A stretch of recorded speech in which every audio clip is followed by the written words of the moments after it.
જમણવાર બંધ થવાના છે. હવે શું આવશે તમને ખબર છે?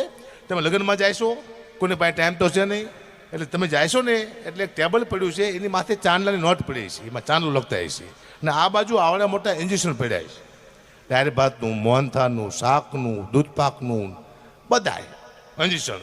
પછી તમે ચાંદલો કરાવશો, પછી તમને પૂછશે કે તમારે શું ખાવું છે, તમે કહો મોહનથાળ, એટલે હમસાનું ભરશે, ઘમસાનું ટપકાશે ને તમને મોહનથાળનો સ્વાદ આવશે કે ઓહો મોહનથાળ ખાધો. પછી પૂછશે કે દહીં ખાવું છે કે સાસ, તમે કહો સાસ, ખાટી કે મોરી કે ખાટી, પાછું ભરશે ફરો પડકું, ધબ સારું ઠપકારશે ને તમારા માથાના વાર ઊભા થઈ જાય છે. આવું બનવાનું છે. સમય ચેન્જ થઈ રહ્યો છે પાકા પાયે, મને ખબર પડી છે. અદભુત સમય આવી રહ્યો છે. જ્યાં કલાકારો કંટાળ્યા છે હવે બિચારા, કલાકાર પાસે હવે કંઈ નવું રહ્યું નથી, એક ને ગીત ગાય છે. હકા બાપાએ કંઈ નવું છે નહીં.